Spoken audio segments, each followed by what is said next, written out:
Buzzy and Bobby, Backrooms and spider webs. You are now tuned in to the Disney Holic Show.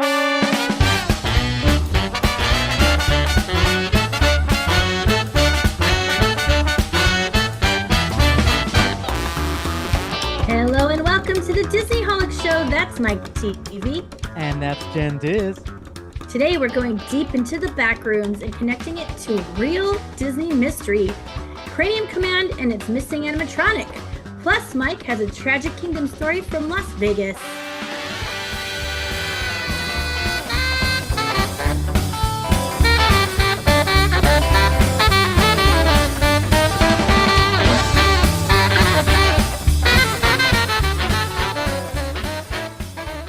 Wow, first things first, Myke, you were just in Vegas. You came to visit me and then you dipped out and went to Vegas. What is going on over there? Something about a tragic kingdom? What is going on? Yeah, I kind of decided last minute to take a side quest and go to Vegas for a few nights, just, for some fun solo time, hang out, um, gamble a bit. I actually went there with the intent of going to the brand new In-N-Out burger. I was so excited about it. Flew all the way to Biggest Vegas for In-N-Out Burger. all the way over there. I was I was told by the internet that it was the largest in the world, which it's only on the west coast of the United States, so but it's the largest in the world, and the concept art just looked so cool. Like I love an over the top oversized version of something in Vegas. It's just like out of control. So it turns out it's a new shopping center, and In-N-Out is on the third floor. So the concept art definitely makes it look like it's a three-story In-N-Out, but it Yep, is I thought not. so too. Right? So did I. It's just a regular In-N-Out on the third floor, slightly bigger, and it's only the second biggest in the United States. Womp womp. Biggest one, New York City? Just kidding. They don't have them there. They don't Where's the even biggest have it. one? I don't know. I was so mad I didn't even care to look that up. Yeah, I didn't go over there. It was too hot to leave and walk the strip and go over there. So I didn't. But you know what I did do What did you do? unplanned was see one of our uh growing up with nostalgia bands. I think one of the greatest bands when you think about their discography. No doubt. That is a very good side quest to go on. Yeah, it was really fun. It turns out it was their last night in their residency at the Sphere. So this was also my first time going to the Sphere in Vegas. So I definitely was excited to report back on that. So much potential that can be done in that venue itself. So that's the one that from the outside looks like a giant sphere ball, and you could see from the sky, and it has different images projected on it. But on the inside, it's like the most high def screen you could think of. Even I was amazed. I'm a stickler with like video presentation. And it doesn't take the whole sphere, but it's curved and it goes over your head, and it just makes the whole uh not even a stadium, makes the whole theater feel like it could move if you wanted to. It can make it feel like there's giant things walking into it, and then it can just be used as like a really cool screen with fun graphics. And I was looking forward to No Doubt because they seem to be really fun with this kind of stuff, and they delivered. Let me tell you, they delivered. Uh-oh. Very nice. How so? How so? So Gwen Stefani started out by saying, hey, it's our last show, blah, blah, blah, but just want to tell you how much love we put into this show. She said, our favorite thing to do back in the days, she said back in the days was make music videos. And this was the closest thing we Cute. got to doing that again in like decades. And so every song, every performance really felt like its own music video come to life everywhere, all around you, including you being in it. And yeah, I just thought, oh wow, they nailed it. And the as soon as you walked in, it was already telling the story of No Doubt. So as soon as you walked in and you're waiting for the show to start, there was a giant wraparound that said Anaheim, 1987, and it looked like a giant postcard. It kind of reminded me of California Adventure concept Right? art. Yep. Hmm. And then it looked like very band on tour. So there were like stickers, giant stickers, and graffiti all over the sphere. And each one, it was just full of Easter eggs, like beyond. And I heard people around me, when you're by yourself, you can eavesdrop even more. And I heard people around me, somebody went to high school with her. And I thought it was funny because they said, Gwen went to high school with us. And Oh, I was like, excuse yeah. me. I said, okay. But they were saying that they recognize there was like flyers from their first show, second show, all the way to present That's day, cool. stuck up all over the sphere. And I heard people say, "Oh, I went to that show and this one at the Viper Room, Aw, or remember that one at the Roxy with this other band." And so it was a lot of fans. I also heard there was a lot of second timers who came back for the final night. And then the overall vibe was like California, and it was really chill, and that's what I was looking for in this trip. that's So funny because it wasn't in California. it wasn't in California. I felt like a lot of West Coasters and Californians came out for the show. I guess a lot of them are the fans too. And so, anyways, back to the whole Anaheim connection. And so one of their albums, like one of the most popular ones, is called Tragic Kingdom. And there's also a song called Tragic Kingdom. And Gwen Stefani grew up in Anaheim. And so she would like pause and talk about it a lot, about the different songs. And I actually didn't know that she was the songwriter for almost all of No Doubt. Oh, I thought I wow. thought it was all of them together, but they Yeah, so did I. I guess she's the right. lyricist though, right? So Yeah, yeah. makes So she sense. does the lyrics, and so she talked a lot about living under the shadow of the Disneyland castle Oh my and what it's like to gosh. be like a local there. Like I wish I could have paused it and said, "Can you do a side quest and tell us more about that, please?" You're like, Yeah. more, more. More. And then sometimes in between sets, like every three songs, there would be pre-recorded video of like the band being interviewed, talking about old times, or there would be videos that were like found from VHS from back in the days, and it would be all interspersed. How And so fun. they talked a lot about just growing up in Anaheim and where Disneyland is and how it shaped the way that they see entertainment. And I thought it was interesting because they didn't seem like fans. And I wonder if you grew up there, is it just hit or miss? Do you become a Disney fan, Oh, or of do you get Disney? a of Disney? Yeah. It didn't sound like they were excited about it. They were just saying that's part of their upbringing. I feel like it's 50-50 now that I live out here. Like when I meet new people in the area, it's like, for instance, Uber drivers is a great example. Lots of times they're somewhat local, if not like very local to the area you're getting a ride in. I often get rides to and from Disneyland, and they'll, they always talk. So I ask them like, "Oh, when's the last time you've been to Disneyland?" I'm like, "Oh, I don't know, like 1997 or something." Like it's just I don't know, and they don't seem upset or annoyed with it. They're just kind of like, "Yeah, whatever." Right. It's interesting. It is weird. I'm like, don't you know that you live here? That's so cool. Is it like their version of Alcatraz for San Oh, Francisco? like growing up in the Bay Area, like some of the San Francisco things were like, oh, whatever. I You just noticed never that when I go. lived in New York for a long time, the people who actually were born and raised in the city, they seemed very nonchalant about everything. Yeah, yeah. You're just kind of used to it, I guess. It's very weird because the one thing that's different about tourist attractions in general and Disneyland is that Disneyland's evolving constantly, right? So there's new Yeah. things, new stuff to be excited about. And so like even that's not like alluring them, like they're just like, ah, whatever. You'd think, yeah, but they're like, oh, it's another new ride. But then the other 50% is like, yeah, I'm a magic key holder and da da da da. So like they get us, they get us. Yeah. Yeah. Yep, definitely 50-50. I guess you either have the gene in you to be Yeah, addicted to Disney or you don't. it's true. So the cool part where I was immediately thinking of the Disneyholics because I did not go into this show thinking anything would come back to this podcast. And then as soon as I Feel stepped in and you. saw the Anaheim thing, it all started coming to me like, oh my gosh, yes, there is a connection here. And so one of their first songs they performed was Tragic Kingdom, and it was after they were doing the spiel about Anaheim. And the visuals for this, wow, we're out of control. If anything, it's the only thing that made me a little nauseous, but I was happy about it because it felt like a ride. It really felt like Back to the Future or The Simpsons at Universal.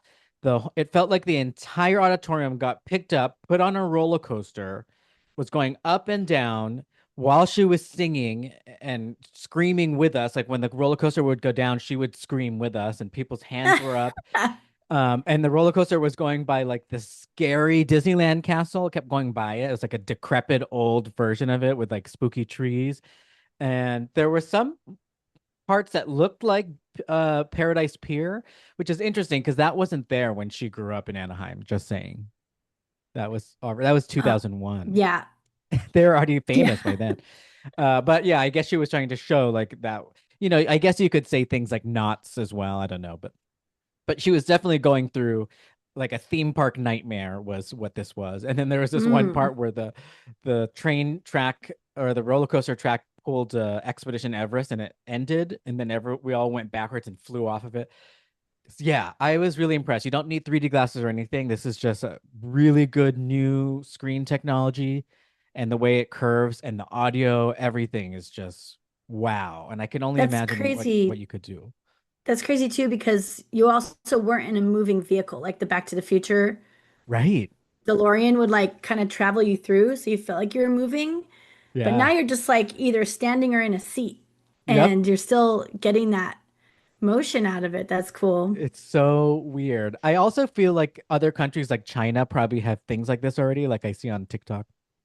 And Yeah, I've seen a ton of these like really cool things in restaurants too, where it looks like yeah, all this crazy stuff billboards. is going on. Yeah, the billboards. So at least we're finally getting something with the sphere. And there was one more thing that they did when they were still kind of in this like dark Disney mindset, or not even dark, but Disney parody satire.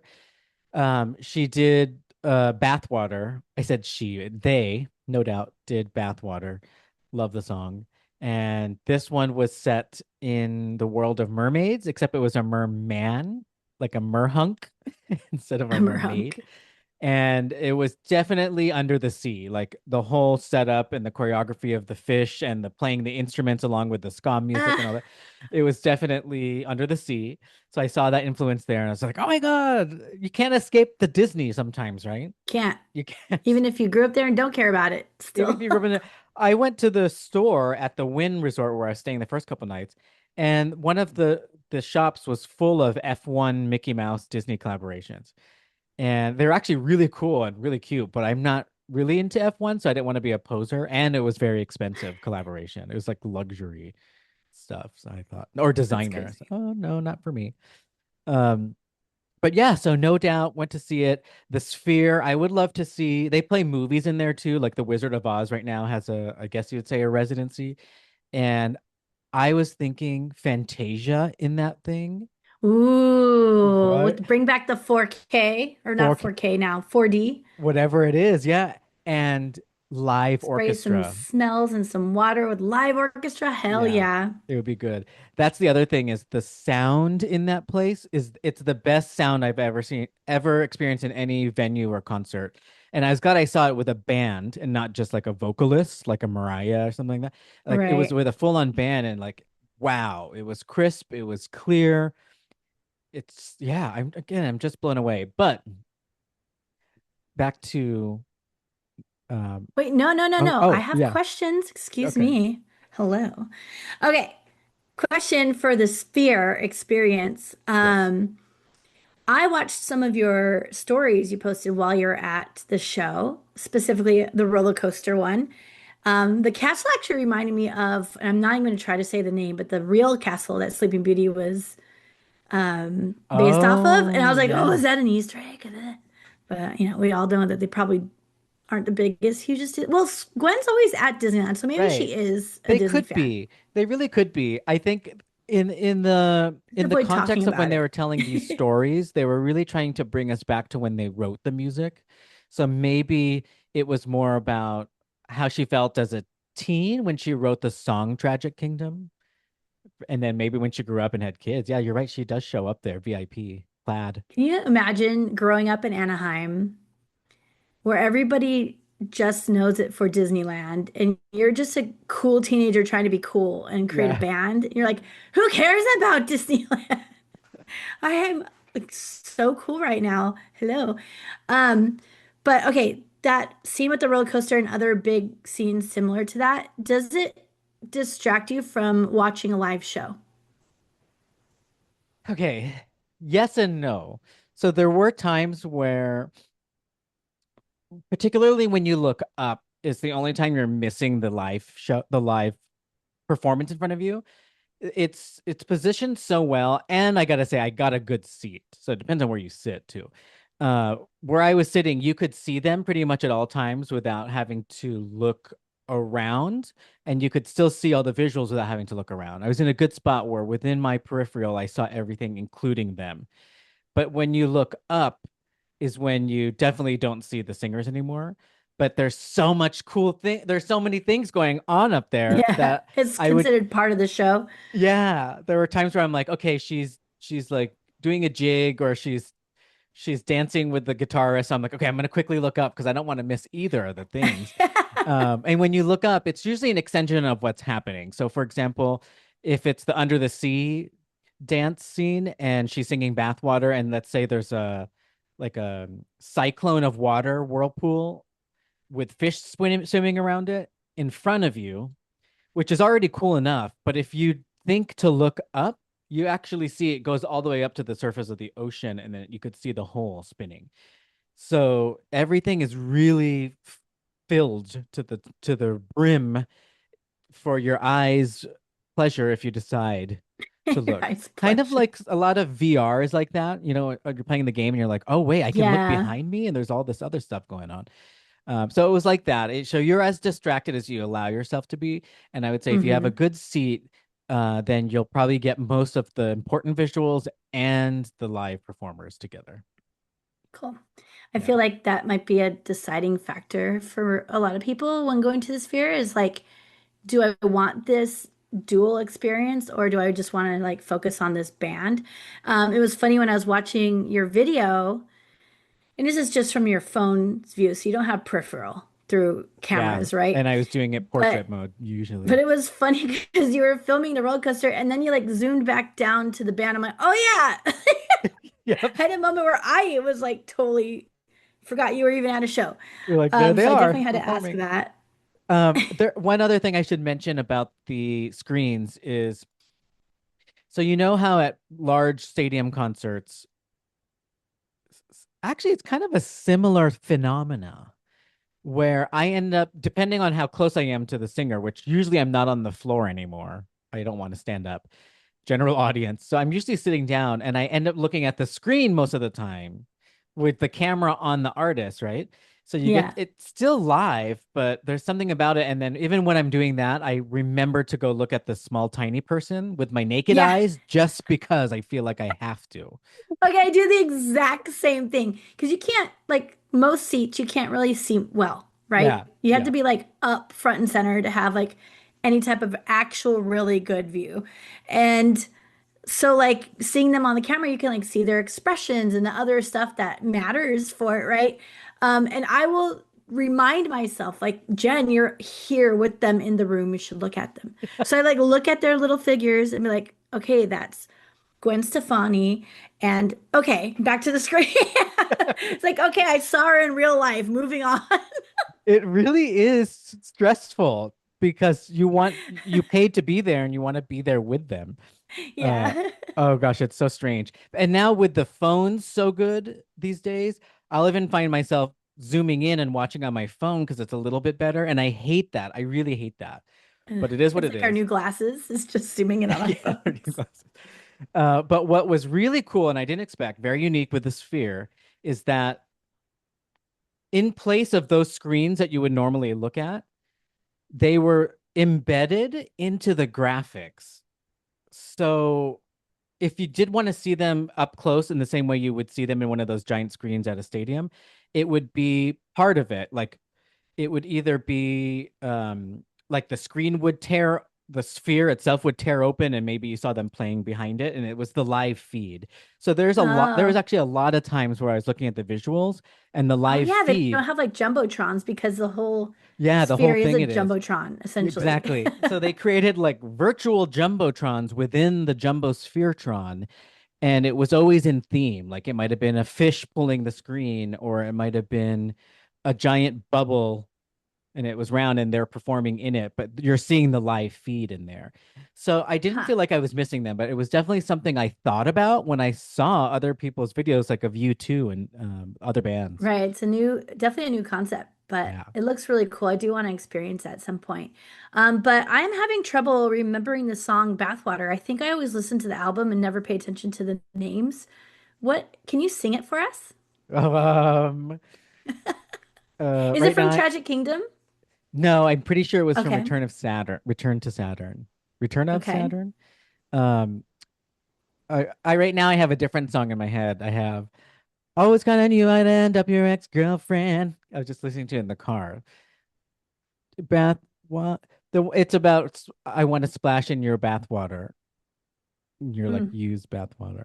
I can't Oh, get the tune right now. I can't remember that one. Good I one. It's a still good to one. this day, like, listen, the Tragic Kingdom album. This is going to sound so sad, but I'm going to say it anyway because I'm already here. Um, the Tragic Kingdom album is my clean the house album. It's a good Like, I one. literally blast it when I'm cleaning. Like, my whole, since it came out, it's been like the album I go to for just like background music that gets me moving and I can sing along and like keep myself like moving and doing stuff without, feeling like I have to stop and do other things. So it's a good album. It keeps me entertained still after listening to I don't know how It many millions holds of times up. I've cleaned Like a house.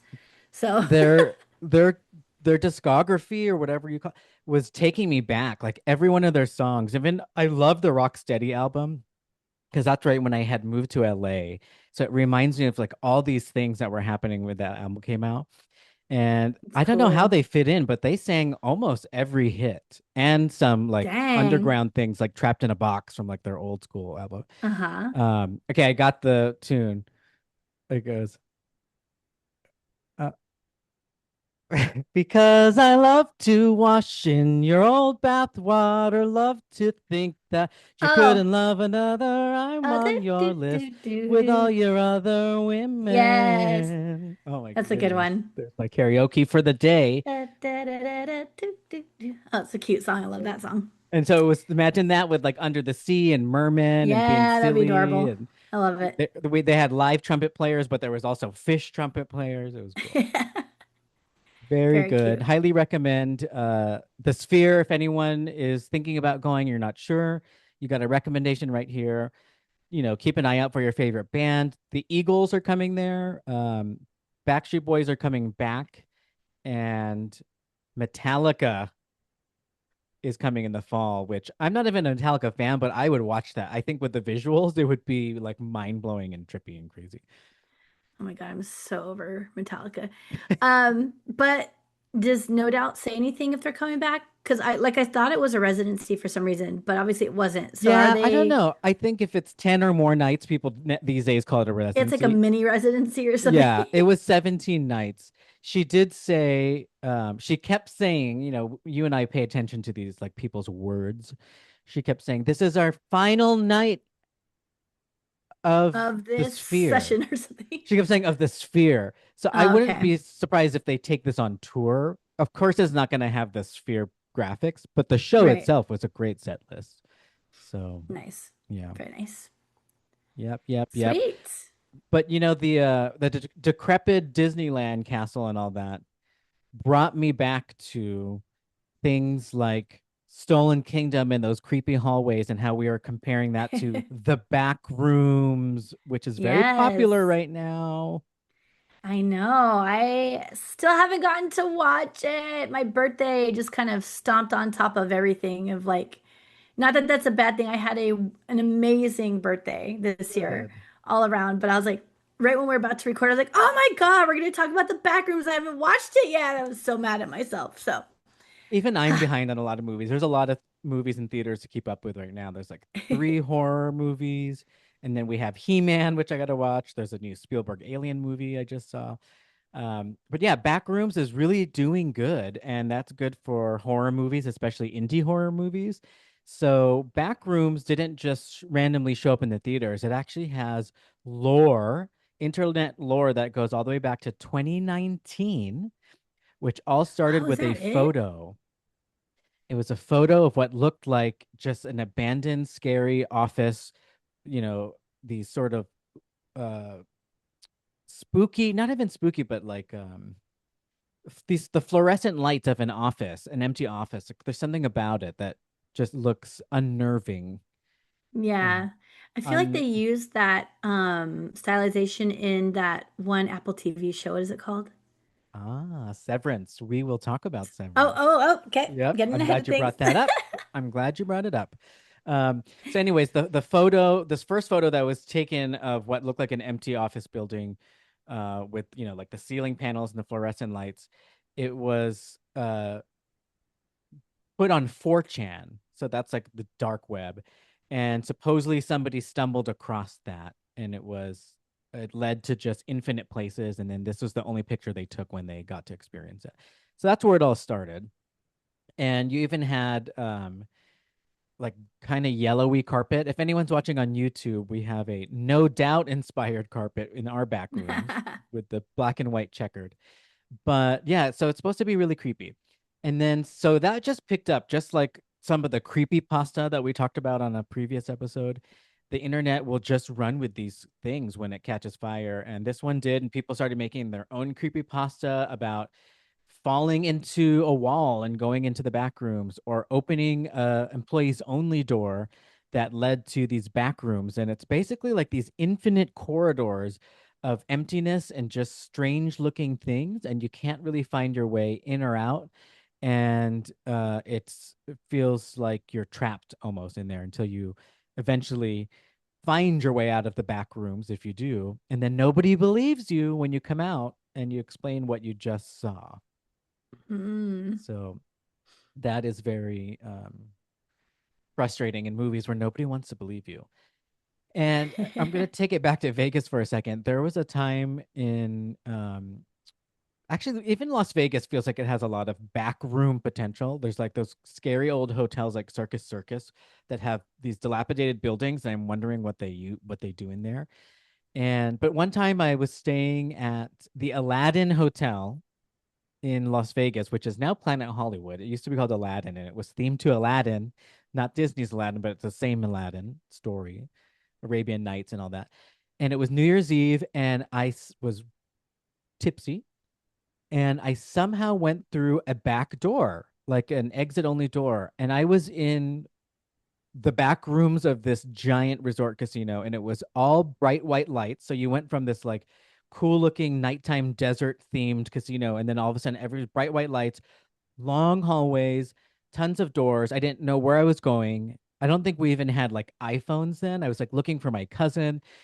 And I remember being in there for a while, and it was really scary, especially if you're tipsy and you can't find your way out. And it Shoot. felt like hours. It felt like so long. And I finally found my way out, like some back alley, and then had to find my way back to the strip. So scary, but that was making me think of this with the back rooms here. That's very creepy. Ooh. But yeah, so a lot of stories came out, and then there was a video that somebody made. His name was I want to get his name right, Kane Parsons, and this was in 2022. Now made like a little bit of a short film of what it was like to what it would be like to walk through these back rooms, and then bring back some footage. And some of those Ooh. videos got up to 200 million views. Dang. 100 million. So Hollywood came calling. Not really Hollywood. It did start indie. So A24 was the one who produced this movie, and the YouTuber himself got to write and direct it. So they gave him the shot to make a That's full awesome. length version. So really cool. These are now the young adults that grew up with mostly YouTube, digital video, no film that they had to load into film cameras. And I've seen interviews with this director, and he said, yeah, like when we were younger, I wouldn't think of going to a festival to bring my short films. I thought, why wouldn't I just put it on YouTube and just bypass the distributor? And Yeah, so now that group of people, they're grown up and making movies now, which is pretty cool. it's pretty cool. I feel like we're seeing that in a lot of different ways, right? Like people are being found off YouTube, like Moana, right? Was it Moana, the voice of Yeah. Moana, or what was it? Or Oh, the the girl who plays uh, Kamala Khan also was like a Miss Marvel fan yeah, YouTuber yeah. that got to become part of it. Yeah, I think we're seeing a lot of that now, and it feels really cool and unique, but it actually just makes a lot of sense, right? Yeah. It's like they can talent scout now without having to arrange, like people don't have to know people, which is I think a really good thing because it's sometimes really hard if you have a really good talent if you just don't know people to make it anywhere in Hollywood. So now if you can become go viral or whatever Yeah. on TikTok or on uh YouTube or anywhere, social media, you Even can have like a chance. It's kind of cool. Shawn Mendes, Justin Bieber, they were all discovered on YouTube. Yeah, What a time. it's pretty cool. I like it. Now, the other thing about the back rooms is it's actually part of a larger concept that I'm doing my own research and trying to learn about called liminal spaces. Have you heard of this Hmm. term? Yes. What does that mean to you? And then I'll try to explain more. I don't really know. I feel like liminal spaces means almost like the Matrix. It's like this Yeah. other or multiverse, like another plane of existence that's like parallel to ours that you can kind of trip into and out of by something that happens to get you in Yeah. and out of it. It's exactly Um, that. It's a in between space, sometimes physical, sometimes in your mind. And there's usually certain special ways that you need to know how to access it. And so when you think of that, like so many, Ooh, okay, sorry. woo, uh, what are you creeping out about? Woo. Oh, Cecil Hotel. Oh Remember, there's supposed shoot. to be like a code you could press on the elevator to go into Oh, the. you're right. There's a liminal space inside the And Cecil there was like that Hotel, code that you had to know. Ooh, downtown I Los like it. Angeles. There it is. You enter through And that the was in back rooms when we went. Remember, we went to the top floor that of Cecil felt like back Hotel? rooms, All the doors 100%. were like taped shut. You remember that? Ugh, I did not like it. Yeah. The creepy thing about back rooms is there's like things that just don't seem right Yeah, it's like what it's that just off and show up. Yeah, something's it's too quiet. It's too untouched. I don't know. yeah. There's something weird about it. Yeah. Ooh, I Cecil like it. Hotel. Okay.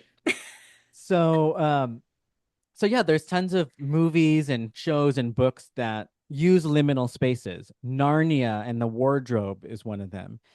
Stranger Things is a modern one with the upside Mm. down. And liminal spaces specifically that feel like the back rooms. Dun dun dun dun. It turns out Severance was actually the makers of Severance cited back rooms as an inspiration for their set design. Oh, wow. Full Nice. circle. And in Severance, spoilers, it's been out a while, but yeah, their mind and body is brought to this other space during the workday, this liminal space, and then they brought back to the real world.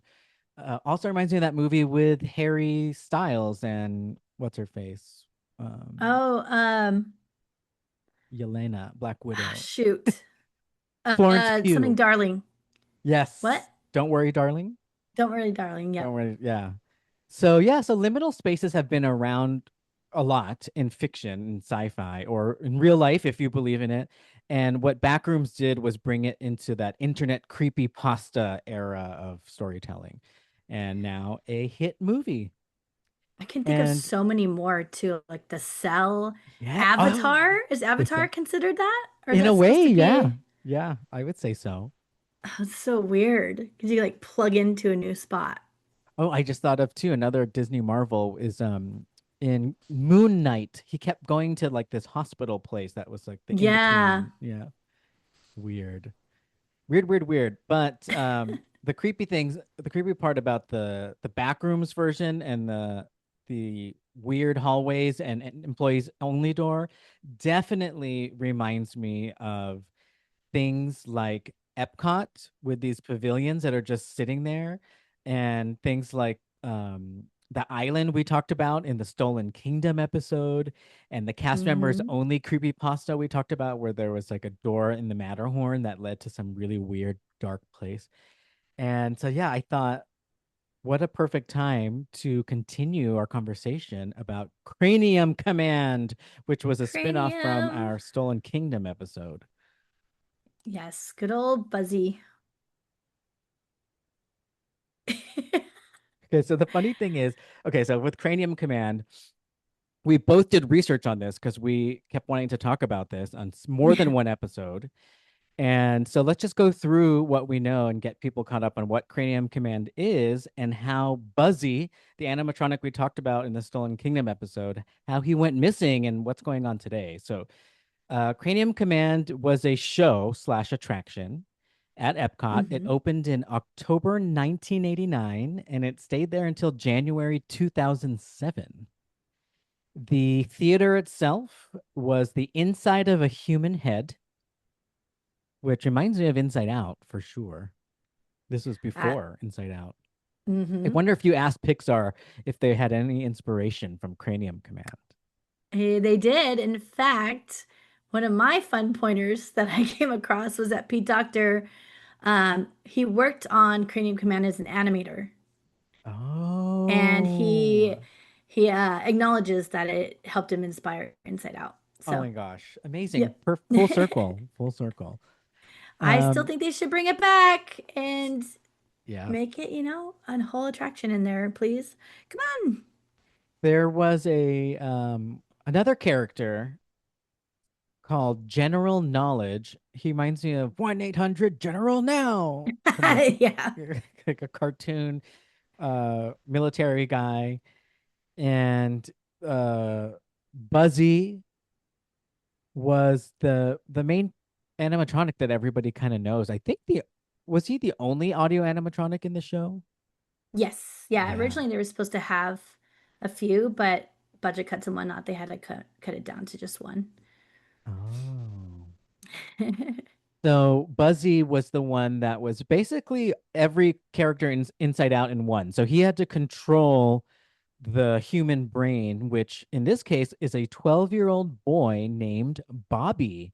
So we're all inside the head of Bobby while Buzzy controls this craft of a human being. Yes. Do you know what happened during Bobby's first day? His first day? No. Or the day we spent with Bobby? So they A whole talked bunch about of things. They kind of go through a all whole bunch. these interactions and see how he handles it and how his different emotions flare up because of it. Oh, and they even talk about Hanger because he skipped breakfast in the beginning. And then you're right, he gets like mad, he misses the bus, he has a crush on a girl, he gets called to the principal's office, there's a food fight. I still can't stop thinking about Inside Out. That's very cool. In a good way. Like I I'm thinking, know, I oh, know. they should just turn this into Riley's head. They really should. It would be such a great fit. And then have like, I don't know how they could do the characters. I don't think an animatronic would work good for the emotions, Ooh, right? that would be a But tough maybe one, some yeah. kind of screen action or something. I don't Even know. like Joy is like furry, but she has like static around her. Yeah, and she's like the most animated out of all of them, like Yeah, as far as like movements go. So it should be really hard to put it as an animatronic. that's interesting. Huh. So all these characters were voiced by some of them were pretty popular people. So John Lovitz, love him. He's funny. He voices that show The Critic, that cartoon back in the day. Mhm. Um, Bobcat Goldthwait, who he taught so weird all the time back in the 90s. So he was in You it. I sound more don't like Christopher Walken. I actually didn't write down who they played. I don't know if you have that. No, Dana Carvey, who is one of the Wayne's World dudes. dude. Dudes. Um, yeah, they actually like kind of I guess for a decent amount of the Epcot attraction we had some talent behind it, but we weren't used to that in the Yeah. old days, right? It's just kind of like the Imagineers half the time were the ones to make the voices. Yeah. Loretta Toombs. Is that her name? That's Loretta. right, Loretta. Loretta. Leota. I thought there's no way it's the same as the psychic, but yeah, duh. Loretta Toombs. Loretta Toombs. Like a So dollar the store version. The film itself, Cranium Command, was directed by Jerry Reese, who also directed one of my favorite cartoons that I always forget about, Brave Little Toaster, which Mm-hmm. this movie deserves, again, its own spin-off, just like Wonders of Life needs its own spin-off, because there's so much going on here. There's all layers. Brave Little Toaster um, was a really interesting production that Disney kept stepping into and out of. Ultimately, they funded it, but they didn't make it a Disney movie right away.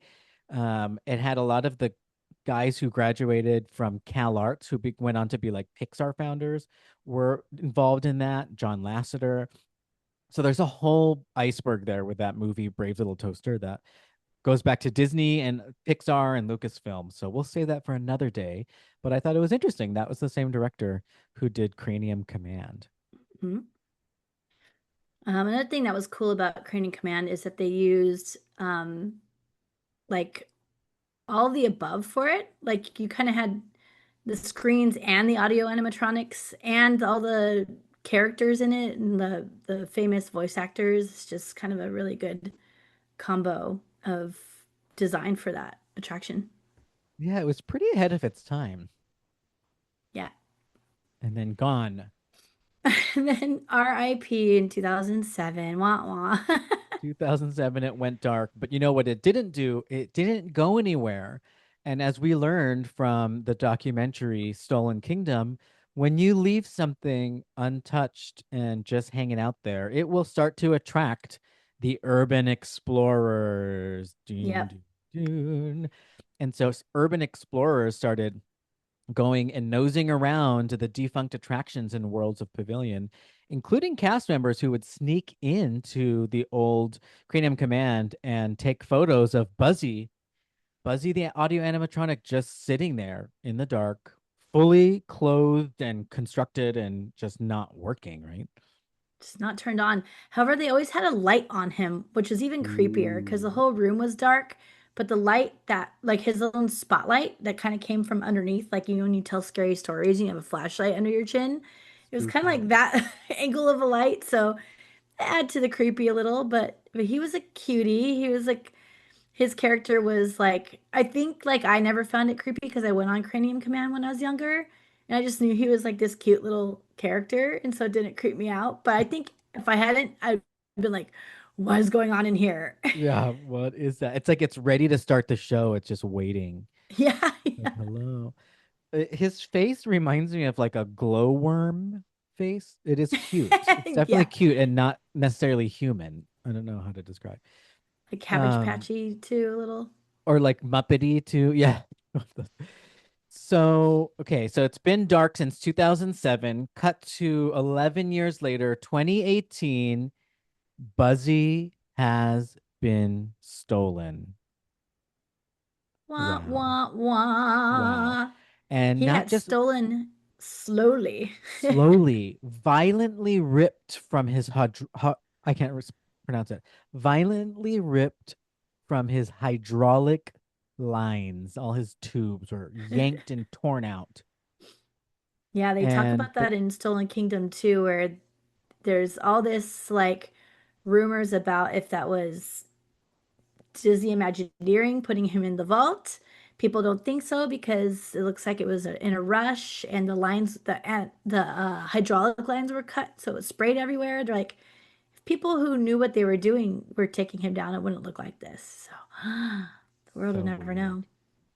And kind of sad because that means he's definitely I believe the theorist that he was not archived because they wouldn't do it sloppily, right? So now he's just forever gone because we even learned in the documentary, despite there being some leads to who it possibly is that stole it, they never recovered it and it's missing. And another interesting tidbit was that it weighed 300 pounds, so they're like, can one person really have done all that? Hmm. Right. And he was Interesting. tall too. He was like, I think at least 4 or 5 feet tall, Oh right? yeah. So it Yeah. wasn't like, you know, you can't really get past people with something that heavy and that big without people like noticing. Right? It's like it's more than a dead body. It's bigger and heavier. Yeah, you get to have him in like a body bag and on a dolly or something. I don't know. Like, Maybe but I one of guess those if you're dumpsters. Patrick Spikes and you just wear a name badge and have a lot of confidence, I guess maybe you could get away with it. There you go. That's what they did. But by the way, if you're listening and you haven't checked that episode out, it's episode 290, just couple episodes ago, where we review the documentary Stolen Kingdom, and things like Buzzy are touched upon in that really cool documentary. Yeah. Well, today we took a trip to a tragic kingdom in Vegas, got to visit the Sphere and see how that was. We also talked about the back rooms and liminal spaces, and we'd love to hear your thoughts on that. If anybody's experienced that, please let us know. And Ooh. then we also took a little ride through on the Cranium Command attraction from Disney's Epcot. Well, thanks for listening, and we hope you all enjoyed episode 292 of the Disney Holic Show. Follow us on social media at the Disneyholics. And if you'd like to get in touch, send us a DM on Instagram or contact us at thedisneyholics.com. Okay, bye. Goodbye.